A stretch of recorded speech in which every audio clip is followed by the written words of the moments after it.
Hi. Excuse my croaky voice today. It's developing cough and cold. I've been on the bike ride with my old mates.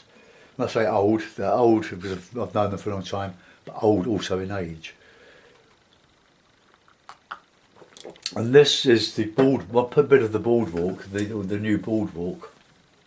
And I love these trees. And this grass here, this sort of reed grass, sort of stuff you can thatch your house with when it's developed. And here we've got this is called the Wetlands. It's in a local park. Well, it's about 3 or 4 miles away actually. It's on our bike ride, and there's a bit of the wetland showing here. It's not very deep, but I wouldn't want to fall in it. And we've got these 2 trees. It sort of frames it, but if I paint it, I can't paint them both the same. They'll be competing. So this one that's got to be stronger. This one I did yesterday from further round on the boardwalk. But it's so good. But how do you show this? You can't paint all that in. So what we've got to do is paint it a colour, put the shadow in, a colour against the shadow there, or the darker there, counter change, and then just do a few scrapings, and probably have to do that in the background before we put the rest of it in. But we'll work that out as we go along. So that's the one I'm going to do. But I'll show you the other couple I took. See if they come out. Right, that one. That's a little bit nondescript. No water, but you can see the potential for lifting out against on the watercolour with the card to get these grasses. We'll work away, but I don't think I can do the next one yet until they're all on there. That one, next one, that one. It's so beautiful. You pass it by, but you've got to make a painting of it. You can't just copy it. You've got to turn it into something that affects people, inspires people, makes them want to do it, or makes them gasp. Why didn't I see that? Oh, isn't it a lovely landscape? But it isn't to most people. But to artists, it is. It's got loads of potential. And this last one I took, look at that. The sun was catching the top of this. I don't know what this tree is called, if it's popular or what. I'll have to look on Google, because I'm not very good on trees. I know what oaks are and horse chestnut and stuff. But that's a larch, I don't know. Answers on a postcard, please. But one day I might put that in a painting. But it's absolutely gorgeous. But we'll go back to that one, and I'll put it in widescreen so I can just use it as a base. But it's such a beautiful, you could even just do that. Oops, that bit of it.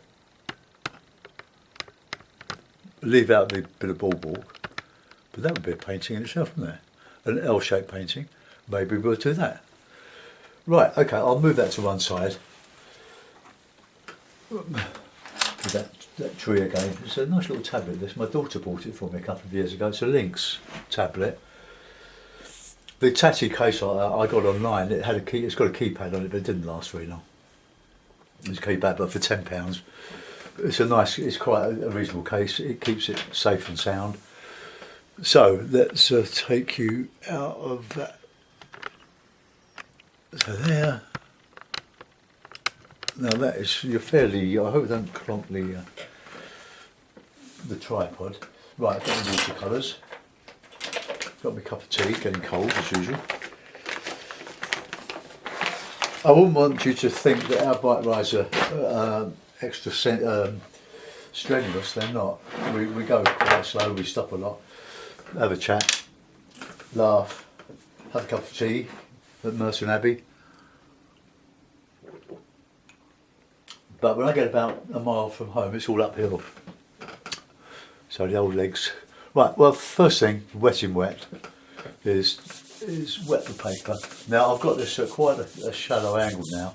I'm experimenting to try to find, for me, an ideal angle. Because I'm filming, I can't keep changing the angle of the camera. Right, there we are. So a really bright day. It's a beautiful day today. Beautiful February day.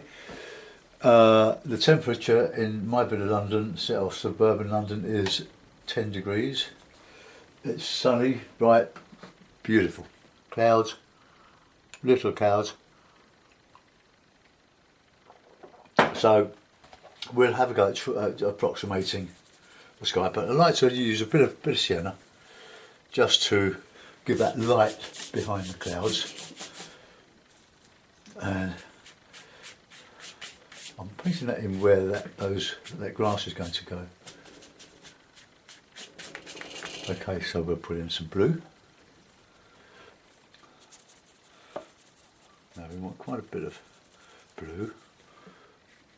Remember that what you put on dries a lot lighter. So we'll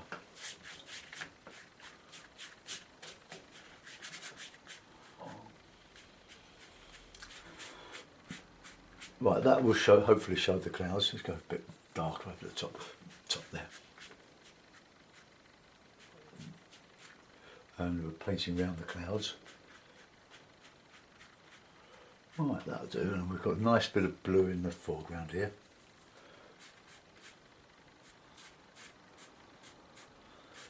Right, that'll do. Right, move my cup of tea out of the way. I'll probably brush in that. Right, okay, I'll just reclip.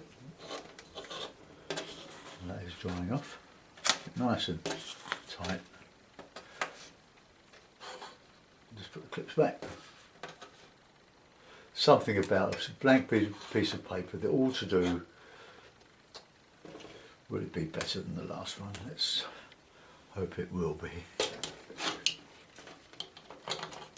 It's a new start.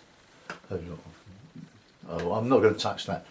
Once you start fiddling around with the paper at the wrong time, you'll get the cauliflowers. But I want to put in the background, so I'm going to use no buds on the trees or anything. So we're going to use some burnt umber and some ultra. My burnt umber, I squeezed it out from the tube a few days ago, but it's still very sort of loose. So let's just put a background in, need more brown in there. And I'm going to put in some shadow onto that to give me my darks to counter change. Get that parallel or horizontal anyway.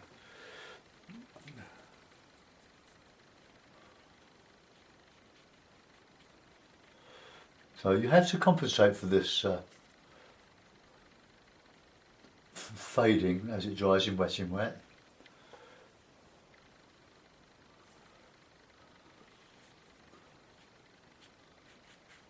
All the way across. Now we'll do our counter changing. So it's sort of, let's have a bit of green in there. So a little bit of cabin yellow. And a bit of Payne's grey. Might be a bit muddy, but hey, let's bring that down into there. I'm not going to paint every individual stalk, but I'm going to lift some of this out with a card. I think the yellow might be better with the blue actually to make the greens. Don't use any ready-made greens. I do in oil and acrylic, but not a lot in oil, but in acrylic I do, but not in watercolour. Right, let's just get some of that nice yellowy green in there. So this is sort of reverse painting really. Okay, so that's the background. I might even drag some dry brush over that when I've finished. Right, now I'll just have a swig of tea. I'll get a card ready, just to lift out or reclip. It's still expanding, so just unclip it and give it a bit of a tug. I can't tug very hard now. My wrist hurts. Right, there we are. So I don't want to use any masking fluid or anything like that. Might put some, well, you've got a lot of bulrushes in this area, which is absolutely beautiful. Well, I'll scrape a few grass heads out of that, seed heads.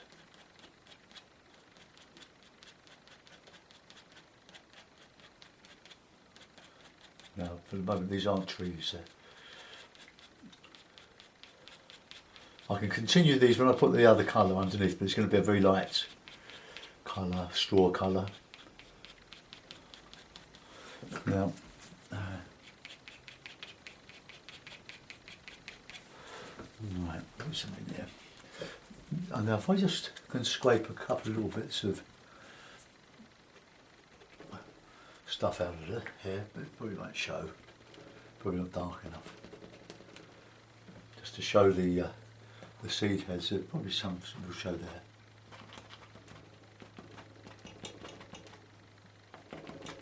Or if you can just see the back of my head.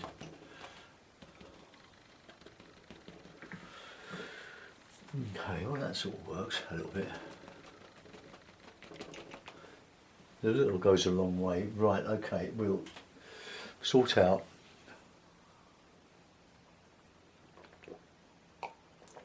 what's below that next, which will be, I'll just clean the palette. That will be a very light, I think, light sienna with a bit of umber. So let's just clean that off. Look. So the colours, if you're watching for the first time, are cadmium yellow. I was using, well for years I've been using lemon yellow, but the cadmium is much stronger. And it makes these lovely greens with the blue rather than the Payne's grey. I'm using the Payne's grey to mix with the burnt umber to give me warm darks. I'm just seeing how I get away without using the raw sienna, the burnt sienna. So here we are, cadmium yellow from left to right, I'll going clockwise. Raw sienna, alizarin crimson, light red, ultramarine, burnt umber, Payne's grey, and burnt sienna. 8 colours. Don't use them all in any one painting.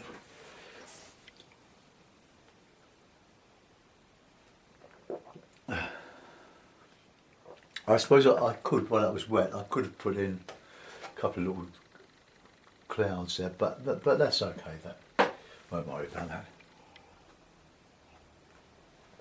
I forgot. I'm not a one for blotting out skies. I think it's overused. I think it's a bit like scraping, really. That you can overuse that as well, and I certainly do. Maskings, fluid. Well, I've managed to do without it for a long time. So, right, sienna and a bit of that. So just go a little bit darker than what we've got here.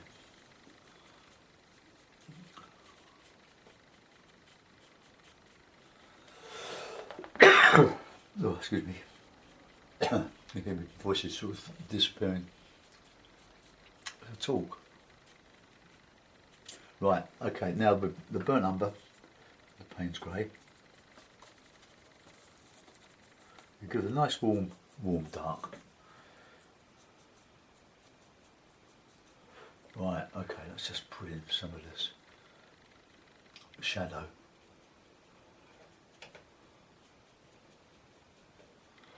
Now, sort of the bank of this is coming up from here, going up to the Boardwalk, which is not going to go in. Bit of reflection.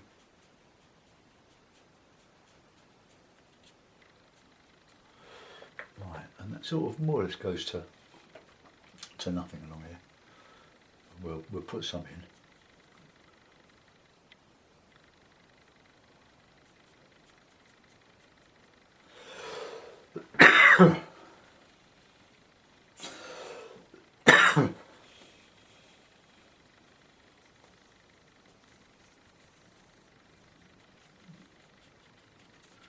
Just using the edge of the brush here. Then we'll start working on the tree.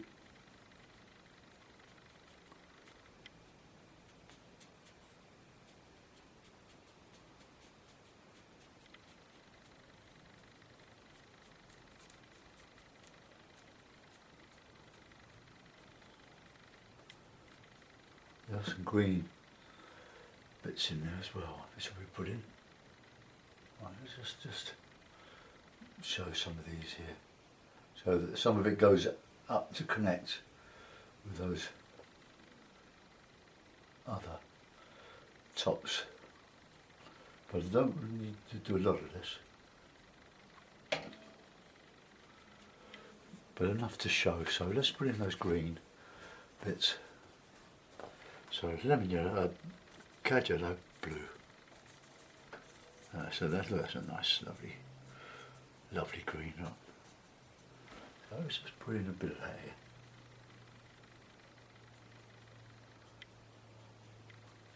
It's coming along here. I'm going to go a bit darker with that shadow. And then just the tops of that showing.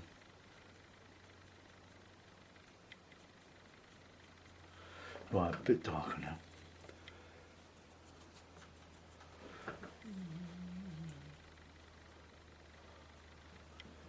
Almost, well, very dark. It's a bit risky this because you're painting over wet. It's wet in wet, so we have to be a bit careful. So let's thicken up the paint a little bit, so it'll stick.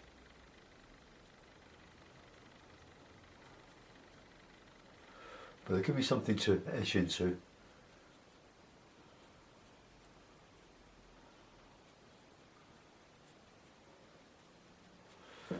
Okay, let's get a card and we'll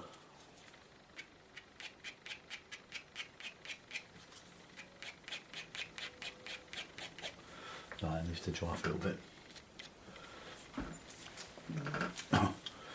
By the time I detail in there a little bit, I'll put in some dry brush.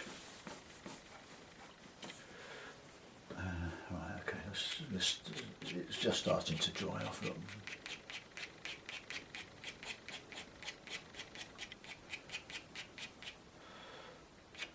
Most of it sort of goes up straight. Don't know how else to do this simply. Seago was a master of this. Edward Seago, well, he lived near marshes, didn't he? I may do with suburban marsh.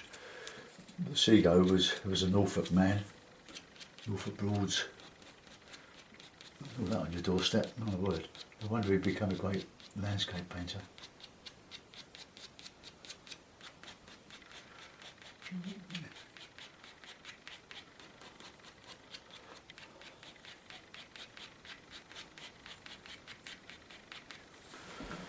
Right, let's lift out some more light ones. So I'm coming up from off stage. So you can, to some extent, you can drag the paint up, look, as well as make the scratchings out. You're taking the paint up into that background.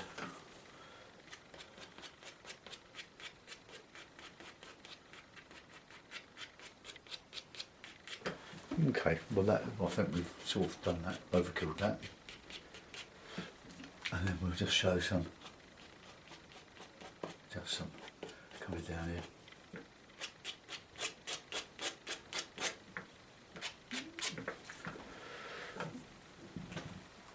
And there's a bit more dark in there.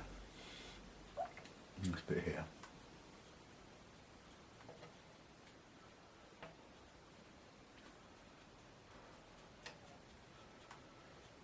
Okay, there we go. Right, now a bit of dry brush in that background, I think. Just a little bit, just to show some distant trees. Same brush.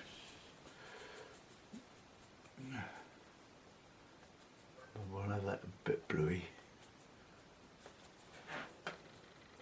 Right, okay, let's just show the distant.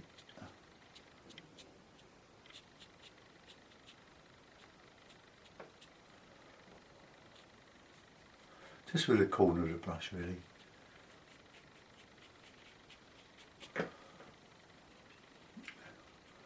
And we'll put the trees over that. Gone up a bit high, but that'll do. Right, I'm going to give that a bit of a dry. Let's get some darker stuff in here.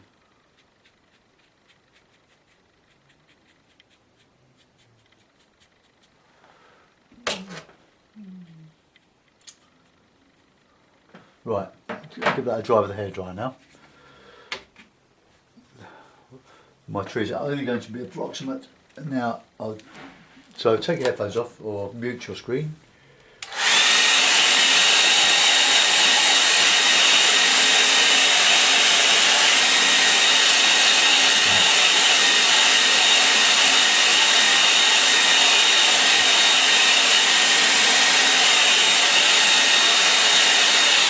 Right, I'm going to put the large one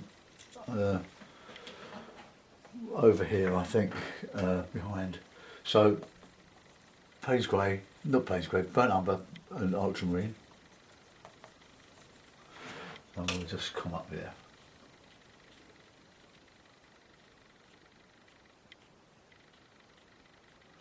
Just make the bones of it. There's two trunks on this one. Or two trees.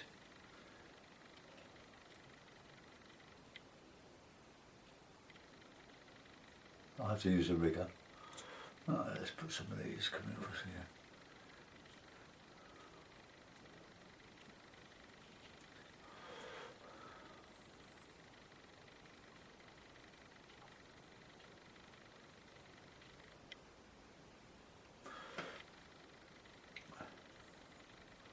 Remember, some go across. I need to be a bit more wiggly, but I think I'll do all this.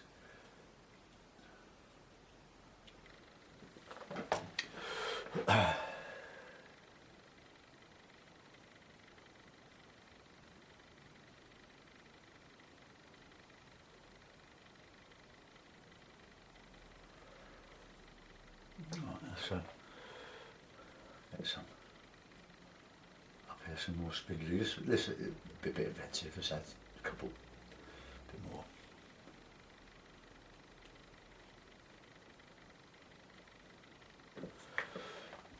Okay, now we'll just anchor that in the well, better still, let's just clean my brush. Don't pull the hairs of the hake. If you haven't tried the hake yet, they're very inexpensive and they do so much. I would recommend you try them. I'm only demonstrating really, apart from occasionally, with sables and other nice brushes. But this brush does so much. I'll just let that dry for a little bit, and we'll just do a bit of background, a bit of bluey stuff here.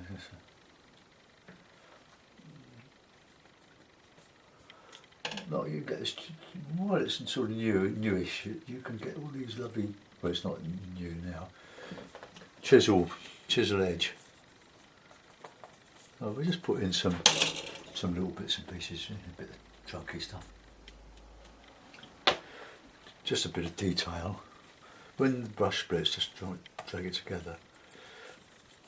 I can understand not using a hake to do townscapes and stuff like that. Obviously, it's horses for courses, but for impressionist watercolour landscape painting, it's peerless.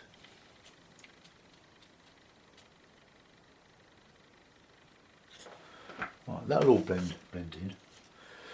Right, I'm going to use a rigger now. There's my rigger, and I just put in some nice loose strokes.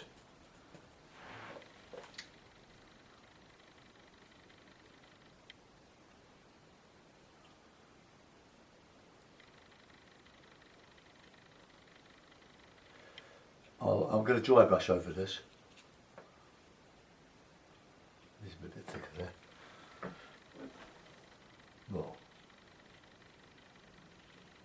See, you can, with this brush you can get a thickish line and you can get thin. A bit more brown there, I think. Say brown, it's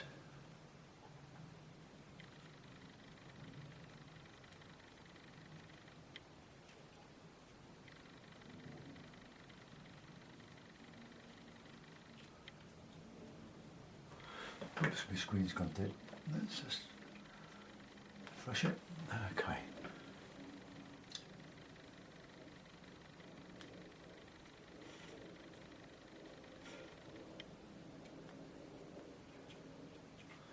Oh, there's just thousands and thousands of twigs and branches on all of this, so we can only just do a few of them.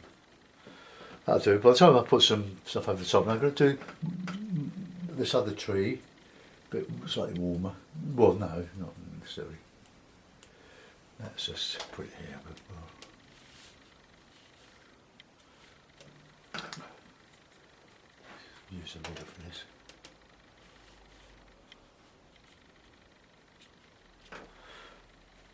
You make it much smaller so it doesn't compete with the other one.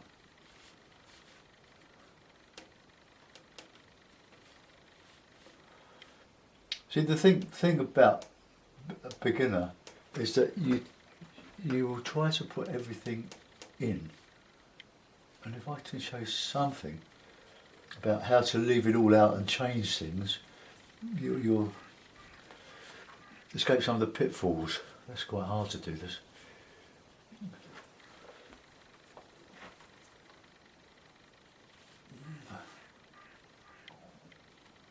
Now, copy what I do, and no doubt do it a lot better, but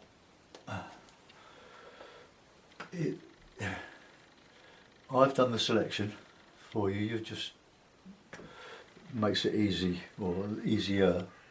It's not easy. You don't learn this in. You think with 45 years I've been doing it, I'd be a lot better than I am, but I'm not a master painter. I'm self-taught like most of you. So a bit of waggly stuff on it, bit of ivy. That always goes down well, ivy. Just lose that in the base there. Okay, now we'll do some dry brush. So, this is just my shorthand way of showing winter trees.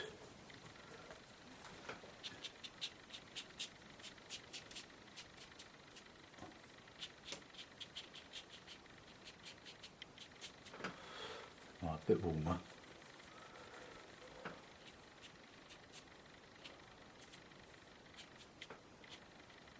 Okay, so that's one, and we'll do something similar on the other one.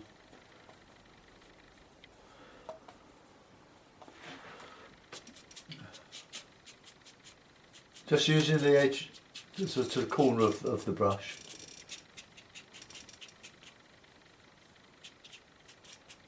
I'll try and make it look a bit random. I won't put any leaves on. Now, where's my cloth? You can make the tree look a bit three-dimensional by putting a bit of blue behind. Darker than the sky, of course. And because blue is a cool colour, it will give the impression that there's some recession there behind the trees. A little bit of water. I'll have some water. Same here. Hopefully it'll give it a bit of a 3D look.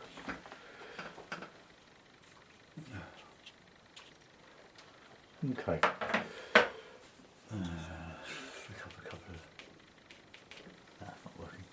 Right, did I say any dry brush? No, I don't think I can do much more to this painting. I'm not putting the boardwalk in. We've got our water, we've got our reflection, which is not brilliant. But there we are, that's an impression of of Morden Hall Park from the Boardwalk. I'm going to put a mount on that, and we'll have a look at it.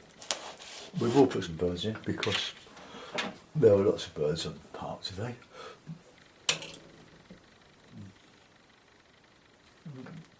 We're not far from our river Wandle.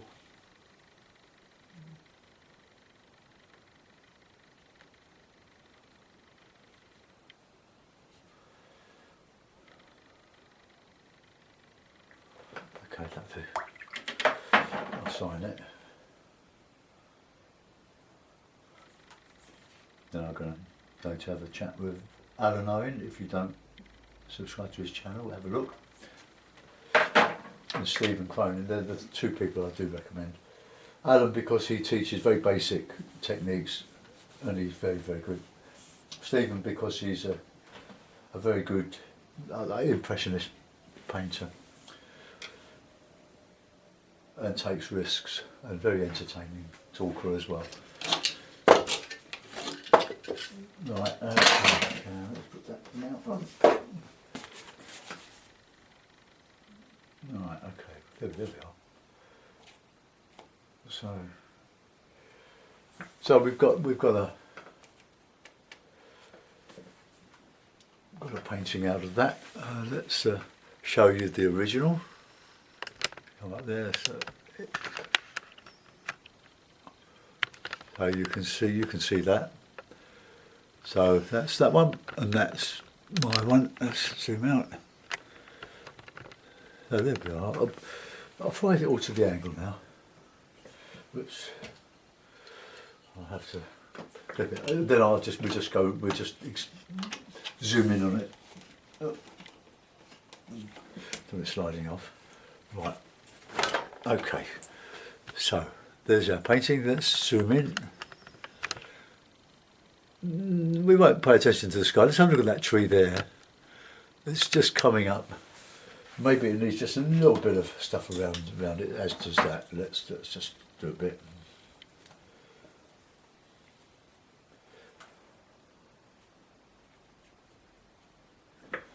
The other one that really sort of a bit challenging there. Let's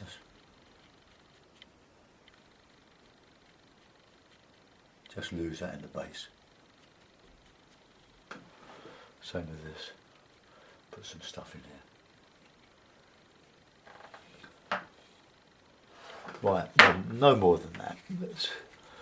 That's it. And that's it for me, I think.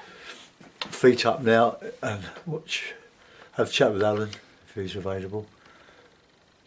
Come down here. So that's the wet stuff. Okay, I've skimped a bit around here, but hey.